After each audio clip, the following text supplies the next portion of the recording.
Halo guys, apa kabar? Kesempatan kali ini saya akan melanjutkan alur cerita film The Monkey King 3 tahun 2018. Film ini merupakan lanjutan dari The Monkey King 2, yang sebelumnya Biksu Tong menjadi batu. Tanpa berlama-lama lagi, langsung saja ke alur ceritanya. Di awal film kita diperlihatkan dengan rombongan Biksu Tong yang melanjutkan perjalanan mereka menuju barat. Di sini Biksu Tong telah lahir kembali dari batu yang sebelumnya ia sempat mati. Di sini mereka nampak menyusuri sungai dengan menggunakan perahu. Setelah melihat monyet yang lagi bucin, Biksu Tong menjelaskan jika setiap makhluk hidup diciptakan berpasang-pasangan. Mendengar itu, Wuching pun berkata kepada gurunya, bagaimana jika sang guru yang merupakan seorang biksu juga menemukan pasangan? Apa yang akan ia lakukan? Biksu Tong pun menjadi bingung, dan membuka kitabnya untuk mencari jawabannya. Setelah cukup lama mengarungi sungai, mereka pun tiba di suatu tempat yang keramat, di mana tempat itu memiliki penunggunya. Merasa tak terima jika ada makhluk lain yang berani melewati wilayahnya, makhluk itu pun ngamuk berubah menjadi ikan raksasa menyerang rombongan Biksu Tong. Wukong yang sangat sakti, lantas turun tangan untuk mengalahkan monster itu. Dengan tidak terduga, ternyata monster itu sangat kuat, di mana Wukong dibuat kewalahan olehnya. Mereka pun bergabung untuk melindungi sang guru, sembari menghindari monster laut itu. Setelah tiba di suatu tempat, mereka tanpa sengaja menembus sebuah portal yang mengirim mereka ke kerajaan wanita. Pada saat jatuh itu, Biksu Tong tak sengaja bertemu dengan mantan saya. Karena kejatuhan batu besar, wanita itu pun ikut jatuh bersama dengan Biksu Tong. Tak lama kemudian, datanglah rusa putih peliharaan si wanita, yang langsung bergegas menyelamatkan tuannya. Sedangkan Biksu Tong sendiri nyawanya masih dalam bahaya. Wukong yang telah tiba duluan, langsung terbang untuk menyelamatkan sang guru dari maut. Tak lama kemudian wanita itu pun datang kembali menemui mereka. Dengan rasa keheranan, wanita itu bertanya apakah mereka seorang pria. Setelah Biksu Tong menjelaskan jika mereka adalah pria tulen, wanita itu nampak senang, dan segera pergi dari sana dengan rasa gembira. Tak lama kemudian ia pun tiba di sebuah kerajaan. Dan faktanya ternyata wanita itu adalah seorang ratu di sana. Ia langsung menceritakan tentang apa yang baru saja ia temui di hutan. Dirinya merasa takjub, karena baru pertama kali melihat seorang pria selama hidupnya di kerajaan wanita. Tak ingin penasaran mereka lebih dalam, akhirnya sang ratu menyuruh para pengawalnya untuk membuka kertas ramalan tentang pria. Setelah membaca ramalan itu, mereka terkejut setelah membaca jika pria adalah seorang racun yang sangat berbahaya. Akan tetapi kertas itu memiliki bagian yang hilang, sehingga membuat sang ratu menjadi bimbang. Di tengah gundah gulana itu, datanglah sang Ibu Suri yang melanjutkan isi dari ramalan sesuai yang ia ketahui. Ibu Suri berkata jika pria adalah racun mematikan yang tidak memiliki penawarnya. Mereka mempunyai mulut manis penebar janji palsu, hingga mencapai tujuannya untuk membuat si wanita hamil. Bukannya bertanggung jawab, mereka malah pergi meninggalkan wanitanya untuk berjuang sendiri dalam merawat anaknya. Ibu Suri pun mewanti-wanti mereka. Apabila bertemu dengan pria, maka harus dibunuh, agar bisa terhindar dari bencana yang ia ceritakan sebelumnya. Balik lagi ke rombongan Biksu Tong yang sedang bingung mencari arah jalan yang pasti menuju ke barat. Tanpa disadari, ternyata Patkai mencar dari rombongan, untuk mengintip para wanita yang sedang mandi.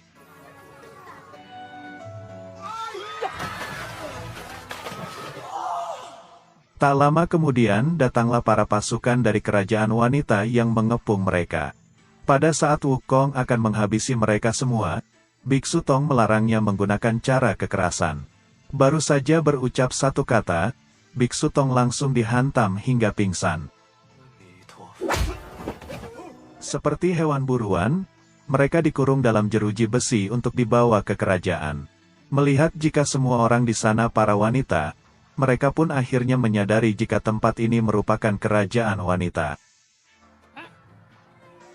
Setibanya di tempat pelabuhan, mereka pun dibawa menuju istana untuk menemui sang ratu. Setelah sang ratu berbalik arah, mereka pun menyadari jika sang ratu adalah wanita yang dulu bertemu di hutan. Lalu datanglah tetua kerajaan yang membawa dan menunjukkan sebuah kertas ramalan dari leluhur mereka. Di kertas itu menunjukkan jika kedatangan Biksu Tong bersama murid-muridnya sudah ditakdirkan akan membawa bencana dan kehancuran bagi kerajaan wanita. Untuk menghindari hal buruk itu, maka jalan satu-satunya dengan membunuh mereka semua. Pada saat mereka akan dibawa untuk langsung dieksekusi, sang ratu menahan mereka, karena ia akan menginterogasinya terlebih dahulu. Mendengar hal itu, jelas Wukong geram, dan akan beraksi menghabisi mereka semua. Namun di sana Biksu Tong melarang Wukong untuk melakukan itu. Singkat cerita malam pun tiba, di mana mereka dikurung dalam penjara untuk persiapan dieksekusi esok hari. Di sana Wukong menawarkan Biksu Tong untuk ia menghancurkan penjara itu. Setelah berpikir cukup lama, akhirnya Biksu Tong setuju, dan menyuruh Wukong untuk mengerahkan kekuatannya kabur dari sana. Di sisi lain, kita diperlihatkan dengan sang ratu yang ditemani keempat pengawalnya menuju penjara untuk menginterogasi rombongan Biksu Tong.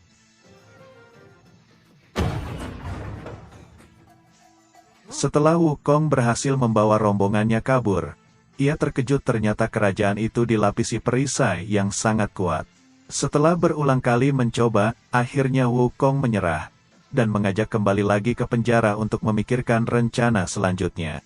Setelah mereka berhasil masuk lagi, sang ratu bersama pasukannya kembali sadar dari pingsannya. Di sini sang ratu tak mengetahui jika yang membuat mereka pingsan sebelumnya adalah rombongan Biksu Tong, sehingga ia melanjutkan misinya untuk menginterogasi. Sang ratu bertanya, apakah mereka laki-laki yang jahat seperti yang tertulis di buku leluhur? Setelah Biksu Tong meyakinkan jika mereka tidak jahat, alhasil sang ratu jatuh hati, dan mengajak Biksu Tong untuk menikah dengannya. Namun di sini Biksu Tong menjelaskan secara halus, jika ia merupakan seorang biksu, yang memiliki tugas penting mengambil kitab suci di barat, untuk menghapuskan penderitaan umat manusia. Mendengar itu, sang ratu pun tak memaksa, dan berjanji akan membantu biksu keluar dari sini. Singkat cerita pagi pun tiba, di mana Biksu Tong bersama ketiga anak buahnya terikat di tiang untuk dieksekusi. Berdasarkan penjelasan dari Ibu Suri, menjadi seorang pria adalah kejahatan yang sangat besar, sehingga hukuman mati adalah yang paling tepat menurutnya. Di sisi lain, ternyata ada sang ratu yang menyamar menjadi Algojo untuk mengalihkan perhatian, agar para anak buahnya bisa mengganti anak panah Algojo dengan anak panah yang tumpul. Tidak itu saja, sang ratu juga menyuruh mereka untuk berpura-pura mati, dan mengajak mereka bertemu di bawah kaki gunung untuk mencari cara keluar dari kerajaan wanita.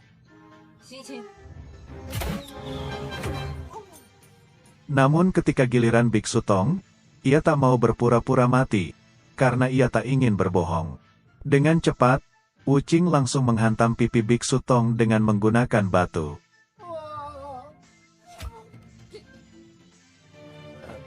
Sialnya bagi Patkai, di mana anak panahnya diganti dengan anak panah jumbo dan besar. Patkai pun bertanya, kenapa dirinya lain sendiri? Ibu Suri pun menjelaskan jika menjadi seorang pria memang kesalahan besar, namun menjadi pria jelek, itu kesalahannya berlipat-lipat ganda. Walaupun Patkai dihantam puluhan anak panah, namun di sini ia tak bisa mati begitu saja, karena ia adalah seorang siluman, sehingga dirinya tak bisa mati semudah itu. Setelah yakin jika mereka sudah tewas, Ibu Suri menyuruh prajurit untuk membuang mayat mereka ke tebing.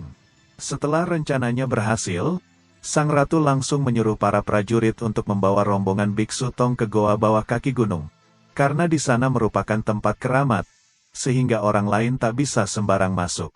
Setelah mereka sadar, sang ratu langsung menjelaskan jika dirinya juga tidak mengetahui cara keluar dari kerajaan wanita. Karena semenjak ia dilahirkan, ia tak pernah melihat pria, dan juga para penduduk kerajaan yang mencoba keluar dari sini. Apapun penjelasan mereka, Wukong tak peduli, karena ia yakin pasti ada cara untuk bisa keluar dari sini. Wukong pun mengajak mereka untuk mencari sisa kertas ramalan yang hilang di dalam gua itu. Ia meyakini jika di sisa potongan kertas ramalan, pasti ada cara untuk bisa keluar dari sini. Setelah cukup lama mencari-cari, akhirnya Wukong berhasil menemukannya di dalam sela-sela patung kepala Ibu Suri.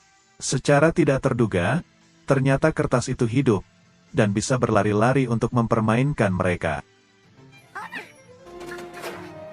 Akibat mereka terlalu ribut, membuat para binatang raksasa penunggu gua itu terbangun, dan menyerang mereka. Wukong bersama Patkai dan Wuqing, dengan dibantu oleh prajurit Sang Ratu, mencoba melawan mereka dengan segala kemampuan. Tidak hanya tangguh, ternyata binatang itu sangat keras, hingga membuat mereka kesulitan membunuhnya. Setelah cukup lama main kejar-kejaran, akhirnya Sang Ratu berhasil menangkap si kertas. Walaupun begitu, si kertas tak mau menyerah, dan membuang tulisannya ke dalam sumur mata air di sana. Secara refleks, Biksu Tong bersama Wuqing dan Patkai nyebur ke dalam sumur itu untuk menyelamatkan tulisannya. Setelah berhasil menyelamatkan tulisannya, mereka membacanya. Berdasarkan dari tulisan di buku itu, ia menjelaskan jika ingin keluar dari kerajaan wanita, maka orang tersebut harus bisa memahami apa artinya cinta. Mendengar itu, mereka pun bingung karena tak tahu apa artinya. Kemudian salah satu prajurit berkata jika ia pernah mendengar kisah percintaan di kerajaan wanita. Beberapa tahun lalu, ada seorang wanita cantik yang penasaran dengan apa yang ada di luar dinding kerajaan wanita. Ia menyentuh, dan secara kebetulan di luar ada pria monster laut yang bisa melihat dirinya. Mereka pun saling berkomunikasi lewat perasaan. Dan tumbuhlah benih-benih cinta di antara mereka berdua. Hari demi hari si wanita selalu datang ke lokasi untuk menemui pujaan hatinya. Namun suatu ketika, ada urusan yang membuat si wanita tak bisa lagi melanjutkan hubungan mereka. Ia pun meninggalkan pria laut, sehingga membuatnya sangat sedih dan hancur. Walaupun begitu, ia terus menunggu kedatangan si wanita di tempat mereka pertama kali bertemu. Seiring waktu berjalan, tidak diketahui pasti bagaimana akhir kisah cinta mereka berdua. Tiba-tiba, Biksu Tong bersama Patkai dan Wuqing, perutnya mengalami pembesaran layaknya wanita hamil. Dan faktanya, ternyata mereka benar-benar hamil, akibat tidak sengaja meminum air sumur sebelumnya. Diketahui ternyata air di sumur itu adalah mata air ibu dan anak. Itulah sebabnya orang di kerajaan wanita ini bisa hamil, walaupun tidak adanya laki-laki di kerajaan mereka. Karena Wukong tidak meminum air itu, maka hanya dirinya lah yang selamat dari kehamilan. Karena mereka seorang pria, Biksu Tong pun merasa panik, dan menyuruh Wukong untuk mencari solusi bagi mereka. Karena menurut penjelasan dari Sang Ratu, mereka hanya butuh 9 hari saja untuk bisa melahirkan. Di sela-sela kepanikan itu, salah satu prajurit berkata jika di kerajaan wanita juga memiliki air penggugur kandungan. Setelah diberitahu tempat untuk mendapatkannya, Wukong dengan segera pergi ke lokasi untuk mengambilnya. Di sana Wukong menemui orang petapa Goa yang tahu soal air keguguran.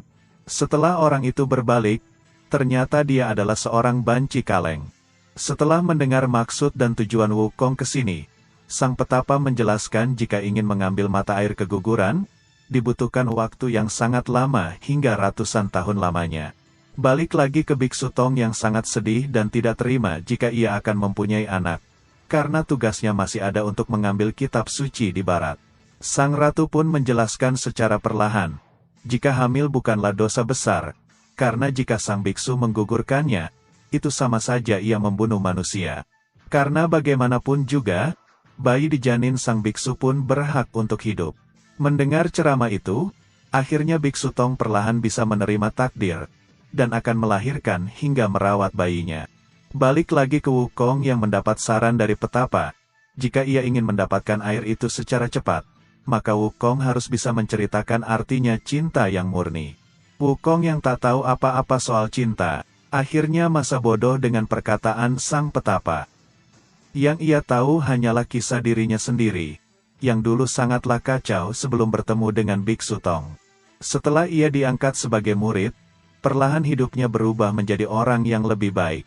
Ia juga rela menemani sang biksu berjalan secara perlahan dengan kaki untuk mengambil kitab suci di barat. Mendengar kisah itu, alhasil sang petapa menjadi terharu, dan menganggap jika itu adalah kisah cinta yang murni dan tulus. Ia pun menangis, dan menampung air matanya untuk diberikan kepada Wukong. Dan faktanya ternyata air penggugur itu adalah air mata sang petapa itu sendiri. Setelah mendapatkan airnya, Wukong dengan segera balik ke goa untuk memberikan air itu kepada rombongannya. Setibanya di sana, Wukong mendapatkan fakta yang membagongkan, di mana Biksu Tong bersama Patkai dan Wuching telah menerima kehamilannya, dan tidak butuh air penggugur itu. Karena Biksu Tong mempunyai misi yang suci, akhirnya Wukong nekat menghentikan waktu untuk meneteskan air keguguran itu secara diam-diam ke mulut mereka. Wukong melakukan itu karena menyadari jika keputusan gurunya itu adalah salah, mengingat jika sang guru memiliki misi yang suci. Setelah Wukong menghentikan sihirnya, perut mereka telah gugur, dan kembali pulih ke semula. Melihat itu, tiba-tiba Biksu Tong merasa sedih karena tak terima janinnya hilang. Untuk menghilangkan sedihnya, Biksu Tong menyalin kitab di tanah dengan menggunakan ranting. Karena sedari kecil, ia selalu melakukan itu untuk meredam rasa amarah. Melihat itu, sang ratu pun jadi penasaran, dan ikut Biksu Tong menyalin kitab di tanah. Setelah cukup lama, tak terasa mereka telah menulis sampai di Kertapati Palembang.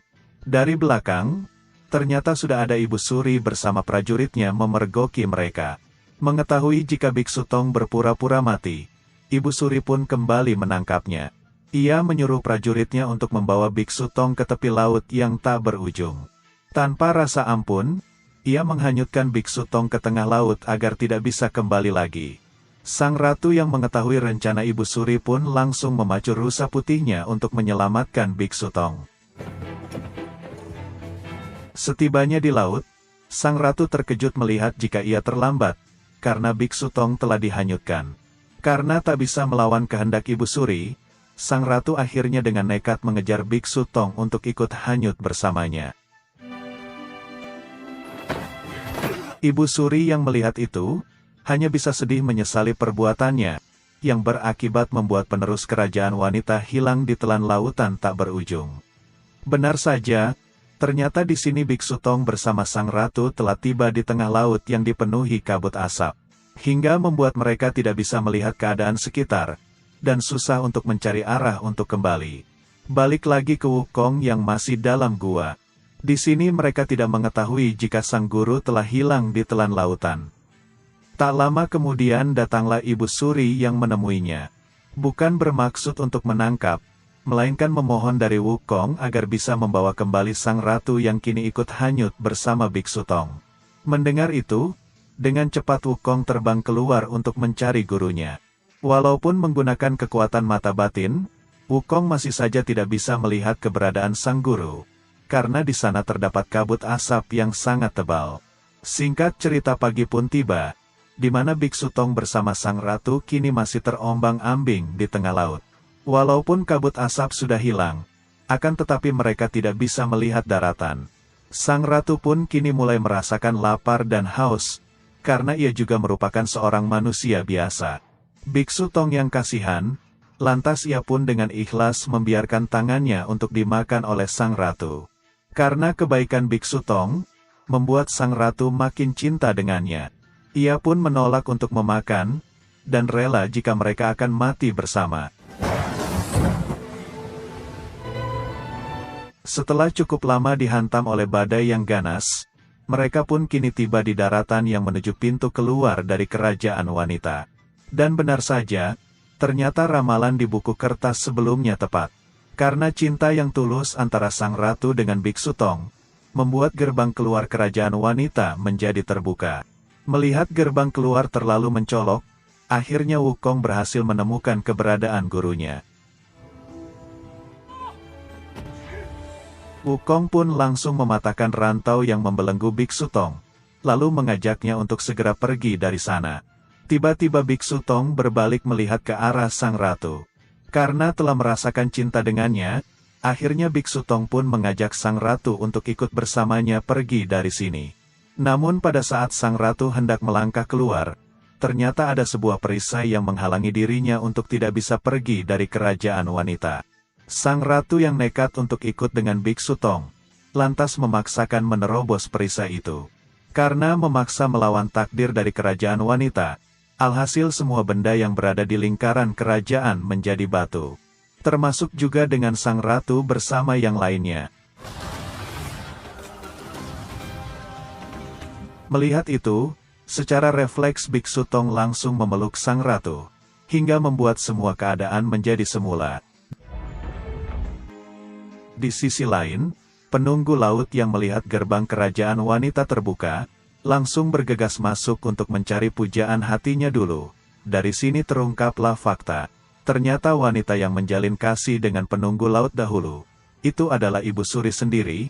Dahulu ia memutuskan hubungan dengan penunggu laut, karena terikat oleh kerajaan wanita untuk menyiapkan diri menjadi penerus ratu selanjutnya. Sedangkan Biksu Tong bersama kelompoknya memutuskan untuk tidak pergi. Sebelum sang ratu kembali sadar dari komanya, tak lama kemudian datanglah Dewi Kuan Yin yang memberikan pencerahan kepada Biksu Tong untuk masalah yang ia hadapi sekarang ini. Singkat cerita, malam pun tiba, di mana Ibu Suri bersama prajuritnya memanjatkan doa khusus untuk meminta kesembuhan sang ratu. Tak lama kemudian datanglah penunggu laut yang menemuinya. Di sana Ibu Suri merasa terharu, karena sang pujaan hati masih sangat mencintainya walaupun harus menunggu puluhan tahun. Walaupun begitu, Ibu Suri tetap tidak bisa melanjutkan hubungan mereka, karena ia masih ada tanggung jawab untuk membimbing sang ratu memimpin kerajaan wanita. Penunggu laut yang sangat marah akan keputusan dari Ibu Suri, lantas berniat untuk membunuh sang ratu yang dianggap sebagai penghalang kisah cintanya. Beruntung di sana ada Wukong yang dengan sigap menyelamatkan sang guru, karena ia juga ada di samping sang ratu. Wukong mengerahkan seluruh kekuatannya untuk menandingi penunggu laut yang sangat emosional. Di sana Wukong sangat kewalahan, di mana ia harus menyelamatkan para prajurit yang disandra dengan pusaran air yang sangat besar. Setelah semua orang tenggelam, Biksu Tong meminta bantuan dari Sang Buddha Agung untuk menyelamatkan semua orang. Setelah berhasil menyelamatkan semua orang, Buddha Agung juga meredam kekuatan penunggu laut untuk ia cabut nyawanya. Walaupun begitu, Sang Buddha tidak membiarkannya punah, melainkan memberinya kesempatan untuk bereinkarnasi menjadi manusia di kehidupan selanjutnya. Setelah kerajaan wanita porak-poranda, kini situasi mulai membaik, dan kerajaan wanita perlahan menjalani pemulihan. Setelah sang ratu kembali sehat, kini ia mengantar rombongan Biksu Tong untuk keluar dari kerajaan wanita, untuk kembali mengemban misi ke barat mengambil kitab suci. Sedangkan sang ratu harus kuat menerima takdir kehilangan cinta pertamanya. Karena bagaimanapun juga, ia memiliki tanggung jawab untuk memimpin kerajaan ini di masa depan. Setelah rombongan Biksu Tong keluar dari sana, perlahan pintu kerajaan kembali menghilang. Biksu Tong bersama rombongannya pun kembali melanjutkan perjalanan mereka untuk mengambil kitab suci di barat. Dan film pun bersambung. Oke guys, itulah alur cerita film The Monkey King 3 tahun 2018. Bagaimana? Seru kan? Oh iya, untuk kelanjutan film